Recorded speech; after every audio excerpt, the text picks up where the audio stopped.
Dzień dobry Państwu, witam bardzo serdecznie na jednym z wykładów z cyklu Kaszubi, białe plamy, czarne podniebienie i różowe okulary. Dzisiaj chciałabym opowiedzieć o stereotypach i wyobrażeniach, ale dotyczących religijności społeczności kaszubskiej, gdzie będę się zastanawiała, czy jest to prawda, czy to mit. Będę chciała powiedzieć, jak to jest z religijnością wśród Kaszubów. Oczywiście nie będzie to cały wykład, ale tylko zaproszenie do tego, abyście Państwo 25 listopada 2024 roku poświęcili 1,5 godziny i wysłuchali tego, co tak naprawdę mam do powiedzenia, gdyż na tym wykładzie, na tym naszym spotkaniu chciałabym przedstawić założenia i główne pojęcia. Główne założenia, które należy poczynić, zanim zacznę mówić o religijności Kaszubów, jest to, że należy odróżnić wiarę traktowaną jako zjawisko społeczno-kulturowe i wiarę traktowaną jako fakt religijny. Tak naprawdę chciałabym się pochylić nad tym, że wiara Kaszubów to zjawisko społeczno-kulturowe. Ale wiara religijna stanowi również fakt kulturowy, który może być interpretowany w kategoriach zachowań społecznych, o których będę Państwu opowiadać, co pozwala nam na opis oraz interpretację takowych aktów behawioralnych. Ustalenia definicyjne, które należy poczynić na samym początku, to po pierwsze, jak definiujemy religię, a z religią związana jest religijność, która jest głównym przedmiotem moich rozważań, oraz kim są tak naprawdę Kaszubi. Nie jestem w 100% pewna, czy jestem w stanie Państwu wyjaśnić w tak krótkim czasie, co te pojęcia oznaczają, ale się postaram. Drodzy Państwo, jak się domyślacie, nie ma jednej ogólnie przyjętej i zadowalającej wszystkich definicji religii. Religia może być ujęta jako zjawisko społeczno-kulturowe, z którym związane są określone praktyki. W każdej z religii różne są te praktyki, oraz jako działania, które wynikają z przekonań o otaczającym świecie.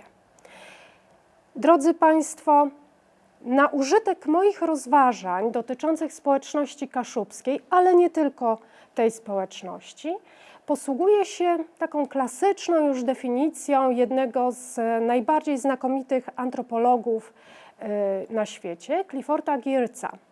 On uważa, że religia to po pierwsze system symboli, po drugie budujących w ludziach mocne, wszechogarniające i trwałe nastroje i motywacje, po trzecie poprzez formułowanie koncepcji ogólnego ładu istnienia, i po czwarte, tworzenie wokół tych koncepcji takiej aury faktyczności, że owe nastroje i motywacje wydają się niezwykle rzeczywiste.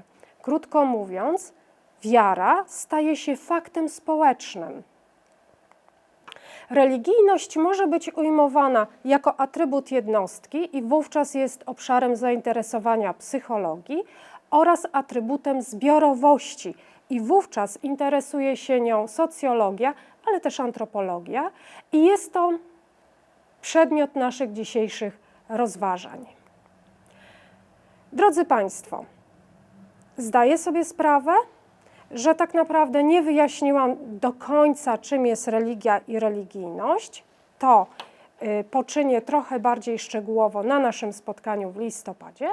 Teraz chciałabym spróbować zdefiniować pojęcie jeszcze bardziej skomplikowane. Drodzy Państwo, kim są Kaszubi? Ano, odpowiedź na to pytanie jest bardzo skomplikowana, ale też bardzo prosta. Drodzy Państwo, to kim są Kaszubi i jak są definiowani w literaturze naukowej nie jest do końca ustalone. I nikogo to nie dziwi, no bo podobna sytuacja dotyczy Ślązaków. Kim są Kaszubi? Definicyjne takie ramy prawne określane są w Polsce przez ustawę o mniejszościach narodowych i etnicznych oraz języku regionalnym z 2005 roku i w tymże akcie prawnym Kaszubi są określane mianem społeczności posługującej się językiem regionalnym kaszubskim. Zwróćcie, drodzy Państwo, uwagę, że Kaszubi nie mają statusu ani mniejszości narodowej, ani mniejszości etnicznej, ale status ma język. Język kaszubski jest językiem regionalnym. Ale możemy powiedzieć, że Kaszubi są społecznością długiego trwania, która zamieszkuje teon geograficzny Kaszuby od czasów średniowiecza. I tu, drodzy Państwo, pojawia się wątek, do którego muszę się odwołać, chcąc wyjaśnić religijność Kaszubów. Drodzy Państwo, bez historii się nie da. Ale teraz w takim bardzo małej pigułce, wręcz hasłowo rzeknę, że po pierwsze, Kaszubi w swojej historii znajdowali się w granicach dwóch państw, niemieckiego, pruskiego historycznie i polskiego obecnie. To powodowało, że jednym z najważniejszych celów społeczności kaszubskiej jest przetrwanie w sensie biologicznym, jak i też kulturowym. Kaszubi, drodzy Państwo, bowiem podlegali i podlegają kolonizacji, która przejawiała się w germanizacji trwającej kilka stuleci i polonizacji trwającej od 1945 roku. I te historyczne fakty w dużej mierze determinują obecną sytuację społeczności i ma bardzo duży wpływ na religijność Kaszubów. Dlaczego? Bo z jednej strony mamy wpływ protestantyzmu związanego z kulturą niemiecką, z drugiej strony z wpływem katolicyzmu związanego z kulturą polską. Drodzy Państwo, trochę się teraz cofnę, aby jeszcze tak może dokładniej wyjaśnić, o co chodzi z tym protestantyzmem. Kaszubi pojawili się na Pomorzu Zachodnim około VI wieku naszej ery, pomiędzy Dolną Odrą, Łebą, do dorzecza Parsenty i Drawy, aż po Maklemburgię. Pierwotnie, drodzy Państwo, Kaszubi zamieszkiwali całe Pomorze współczesnej Polski, byśmy powiedzieli od Szczecina po Gdańsk, ale w trakcie sukcesywnej i skutecznej germanizacji przesuwali się na wschód. I proces ten zaczął się około XII wieku i trwał do 1945 roku ubiegłego stulecia. Po I wojnie światowej Kaszubi znaleźli się w granicach trzech organizmów państwowych: Republiki Weimarskiej, nowo powstałego państwa polskiego oraz wolne miasto Gdańsk. Po II wojnie światowej, drodzy Państwo, od czasów średniowiecza Kaszubi znaleźli się w granicach jednego państwa, Polski, a od 1999 roku w granicach jednego województwa pomorskiego. Drodzy Państwo, Kaszubi zamieszkujący obszar zachodni Pomorza bardzo często przechodzili z katolicyzmu na protestantyzm, co wiązało się w tym przypadku nie tylko z konwersją religijną, ale też z germanizacją, która trwała zazwyczaj od 2 do 3 pokoleń. Drodzy Państwo, ten obszar Kaszub podlegał reformacji i przyczynił się do powstania pierwszych tekstów w języku kaszubskim. Były to bardzo fragmentaryczne tłumaczenia tekstów biblijnych, ale należy podkreślić, że niestety przekłady te nie przyczyniły się do powstania protestanckiej wersji języka kaszubskiego, ponieważ Kaszubi ewangeliccy przechodzili na język niemiecki, traktując go jako język własny. Za pierwszy tekst napisany w języku kaszubskim, ja o tym języku tak mówię, gdyż wracam do swojej wypowiedzi sprzed paru minut, Kaszubi nie mają statusu, status ma język. Za pierwszy tekst napisany w języku kaszubskim uważa się Dudki Brzeskie z 1402 roku. I jest to o tyle interesujące, szczególnie mnie, mam nadzieję, że również Państwa, że są to zapisy wierzeń, zaklinań i formułek Pomorzan, gdyż, drodzy Państwo, na tym terenie najpóźniej nastąpiła chrystianizacja, jeżeli weźmiemy pod uwagę cały obszar współczesnej Polski. 1402 rok, a my mamy zapis wierzeń, byśmy powiedzieli, przedchrześcijańskich Pomorzan. Drodzy Państwo, jeżeli bierzemy pod uwagę, że ten obszar, który zamieszkiwali Kaszubi, najpóźniej podległ chrystianizacji, nic dziwnego, że mówią Kaszubi do tej pory, nasza wiara, kaszubska wiara. Ale dokładnie co? Drodzy Państwo, to jest splot wierzeń lokalnych z czasów przed chrystianizacją, protestantyzmu i katolicyzmu. Teraz tylko troszeczkę zaspoileruję, o czym będę mówiła, aby wskazać, że religia obok języka kaszubskiego, pochodzenia i zamieszkiwanego terytorium dla Kaszubów stanowi jedną z podstawowych wartości. Przy czym z tą religią, tutaj troszeczkę już uprzedzę swoją wypowiedź, z tą religią jest tak jak z językiem kaszubskim. To już wiecie, drodzy Państwo. Kaszubi deklarują, że to jest najważniejsza wartość, ale należy zadać sobie pytanie, czy wszyscy Kaszubi mówią po kaszubsku, czy wszyscy Kaszubi czytają po kaszubsku, czy wszyscy Kaszubi piszą po kaszubsku. Niestety nie. Drodzy Państwo, religijność kaszubska to taka, czy też była w XIX wieku, to taka, byśmy powiedzieli, bezrefleksyjna religijność społeczności chłopskiej, bowiem Kaszubi w przeważającej mierze to społeczność pochodzenia chłopskiego. Na Nordzie, czyli na Półwyspie Helskim, zajmowali się rybołówstwem. Nieliczni Kaszubi mieszkali w miastach. Tutaj pozwolę sobie odesłać do blaszanego bębenka Gintera Grassa, który opisał właśnie mieszczaństwo kaszubskie. Drodzy Państwo, jaka jest religijność kaszubska? Oprócz tego, że bardzo fascynująca, to jest w przeważającej mierze religijność ludowa, spleciona z lokalnymi wierzeniami, mitami i jest to jednocześnie taki element, do którego Kaszubi się odnoszą, konstruując i podtrzymując swoją tożsamość etniczną czy też narodową. Drodzy Państwo, na marginesie należy wskazać, że religijność ludowa w Polsce, czy też szerzej w Europie Środkowej, nie została do tej pory dokładnie opracowana, ale podkreśla się w modelu, który jest ogólnie przyjęty, przede wszystkim powierzchowność tej wiary. Nie mamy tutaj takiej mocno wyrafinowanej, intelektualnej myśli teologicznej, która współistnieje z przeżytkami pogańskimi, kładzenie nacisku na przestrzeganie rytuałów i coś, co jest bardzo charakterystyczne dla Kaszubów. Przede wszystkim wspólnotowy aspekt obrzędów, co w przypadku mniejszości wykorzystywane jest do właśnie kształtowania i podtrzymywania tożsamości.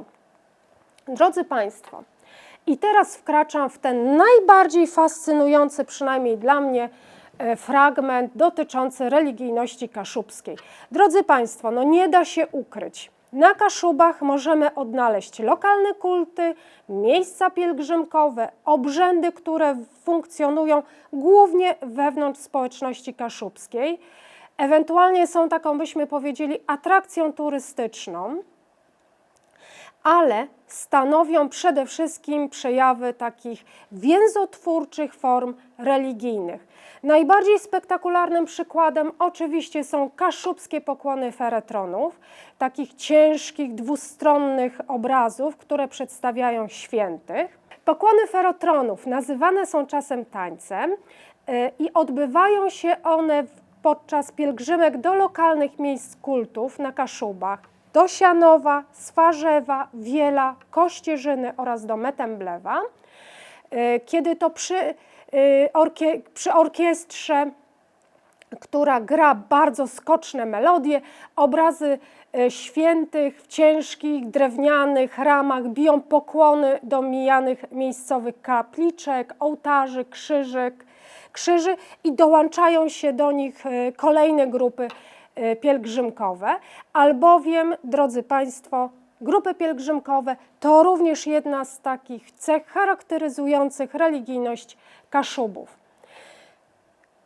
Te pokłony ferotronów wskazują, jak ważny dla religijności kaszubskiej jest sensualizm, czyli taki bezpośredni kontakt z przedmiotem kultu, który wyraża się w kulcie obrazów, figur, które miały czynić cuda, co szczególnie, moi drodzy Państwo, dotyczy wizerunków Matki Boskiej. I tak na Kaszubach mamy 3 Madonny, które stanowią cel pielgrzymek Kaszubów.